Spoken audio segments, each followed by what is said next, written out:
Quand on veut faire mal à tout prix, on finit par mal faire. Pour faire converger l'opinion dans le sens de leurs conclusions préméditées à propos de la piste de Moulondé, voilà que les fabricants de complots donnent corps à l'emporte-pièce à une vraie fausse investigation bourrée de contre-vérités et qu'ils s'apprêtent à larguer au public. Juste un peu de bon sens suffirait pour d'emblée démonter en pièces l'annonce de leur enquête. Le mot enquête, bien entendu, entre guillemets. Là, niché entre plaines fertiles et plateaux stratégiques, se trouve le village de Moulondé. Quel rôle ce village peut-il jouer dans le futur sécuritaire et économique de la région? Découvrons ensemble les secrets et les atouts de Moulondé. Futur sécuritaire, disent-ils, alors que plusieurs années auparavant, les pistes de Cachoboué, de Pueto, de Kilwa, de Kasenga, pour ne citer que celles-là, et qui se trouvent proches de la Zambie, avaient été réhabilitées par le même homme sans que personne ne sourcille. Celle de Kasenga, d'ailleurs, a même été utilisée par le président de la République lui-même. Et il n'y avait alors aucun souci du tout. Le moteur de recherche Google nous signale que le village de Moulondé est situé à environ 380 km de Lubumbashi en ligne droite et le trajet en voiture de Moulondé à Lubumbashi peut prendre environ 5 à 6 heures selon les conditions de la route. Autre contre-vérité, larguée sans la vraie expérience du terrain. Il faut ne pas connaître l'état chaotique de ce trajet pour oser pareille affirmation. La route Lubumbashi-Kilwa n'existe presque plus et est impraticable. Ne parlons pas de Kilwa-Pueto qu'aucun chauffeur, même parmi les plus intrépides, ne se hasarderait à emprunter, surtout en saison de pluie. Raison pour laquelle les grands bus qui pratiquaient jadis le transport ont jeté l'éponge. Le cas de Takwa. Non, monsieur, en temps normal, pas moins de 24 heures sont nécessaires pour élier ce trajet, et non 5. C'est dans cette contrée peu connue de tous que l'opposant et homme d'affaires congolais, Moïse Katumbi, a voulu réhabiliter la piste de l'aérodrome appartenant à sa famille pour des raisons caritatives selon lui, mais sans autorisation préalable de l'autorité de l'aviation civile congolaise. Méconnaissance exprès des textes. Lorsqu'on réhabilite une petite piste, qui plus est, se retrouve dans un domaine privé, on n'a pas besoin d'une quelconque autorisation de l'autorité de l'aviation civile. Il ne s'agit pas d'une construction, encore moins d'une modification. Cette situation a suscité une levée de boucliers et mis la puce à l'oreille des autorités de la République démocratique du Congo. Pas de puce à l'oreille pour cette autre série de pistes qu'il a déjà réhabilitées, même celle de Cachoboué et de Pueto qui se trouvent à quelques minutes seulement de la Zambie. Les autorités ont vraiment bien trouvé le moment de se réveiller, on dirait. L'aérodrome de Moulondé, avec ses 900 mètres de long et environ 120 mètres de large, possède une importance stratégique du point de vue militaire en raison de sa proximité avec la frontière zambienne. Des chiffres tout droit sortis d'une imagination en manque d'inspiration et de recherche. La piste de Moulondé est de 1350 mètres de long et 40 mètres de large seulement. 1000 mètres ont été réhabilités. Où sortez donc, vous, ces 120 mètres de large, alors que 60 mètres est le maximum réglementaire? Il peut servir de point de ravitaillement et de base pour des opérations militaires dans la région. Cette situation inquiète davantage les autorités nationales, surtout si l'on considère la proximité de Moïse Katumbi avec la Zambie, sans oublier les relations très intimes qu'entretiennent le Rwandais Paul Kagame et le président zambien. Quels faux honneurs faites-vous à cette piste de brousse dont les dimensions ne permettraient même pas à un petit porteur d'atterrir?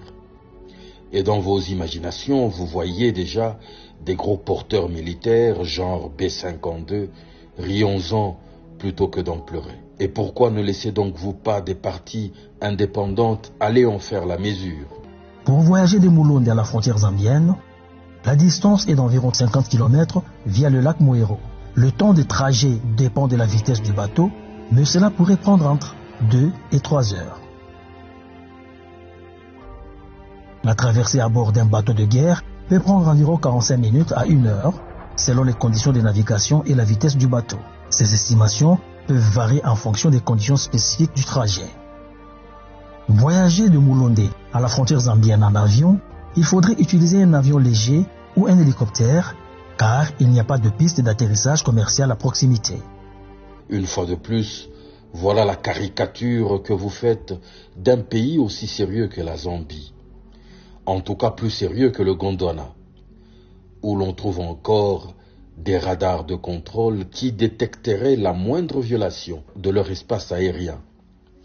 D'où viendraient donc ces avions, même ces hélicoptères dont on sait que le temps maximum de vol est d'1 heure? Voilà une autre grosse ineptie, des bateaux de guerre carrément, alors qu'on ne sait même pas en mettre à Kalemi, dans le Tanganyika. Du point de vue stratégique militaire, ces reliefs peuvent offrir des avantages et des défis.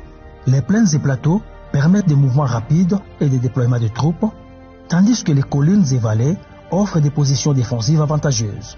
Tous ces reliefs constituent des points d'observation élevés, idéaux pour la surveillance militaire. Pauvre Mulonde, dont on a même étudié la géographie stratégique. Ce temps qu'on devrait plutôt mettre à étudier la géographie de Bunagana. Apparemment, ce n'est plus leur priorité. Quelle est la vraie motivation ayant poussé Moïse Katumbi à vouloir réhabiliter, pour des raisons humanitaires soit-elles, la piste d'atterrissage de l'aérodrome de Mulonde? Quand on sait qu'à Pueto, par exemple, il y a des structures sanitaires capables de traiter des cas sérieux. Voici quelques-unes des principales structures. 1. L'hôpital général de référence de Pueto. 2. L'hôpital de Boma. 3. L'hôpital de Chamfubu. 4. L'hôpital de Kakonona. Et 5. L'hôpital de Kapondo.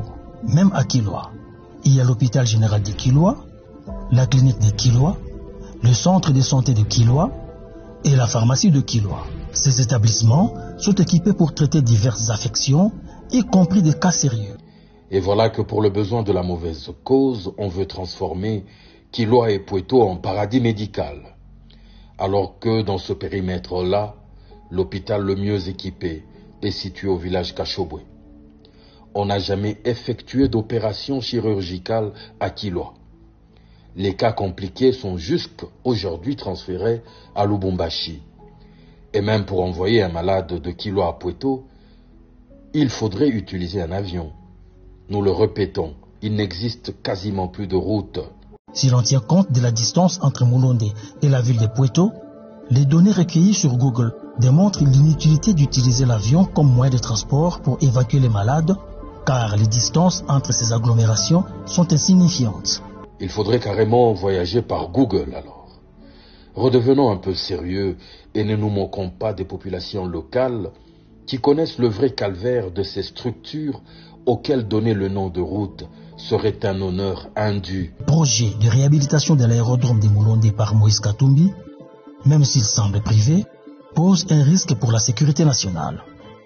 Une telle initiative doit impérativement être soumise à l'autorisation des autorités compétentes afin d'éviter toute utilisation militaire détournée, notamment en raison de la proximité de la Zambie et des tensions géopolitiques possibles.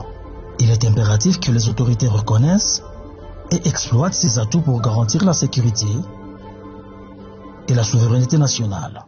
Une conclusion tirée par les cheveux, écrite avant même enquête, pour abreuver l'opinion d'un mensonge dont l'unique but est politique.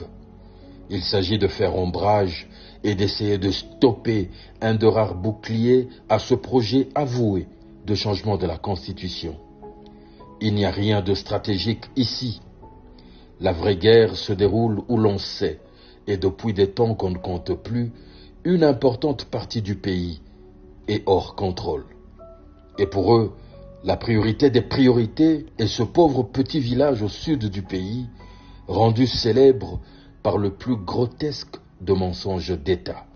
Cher monsieur, revoyez votre copie.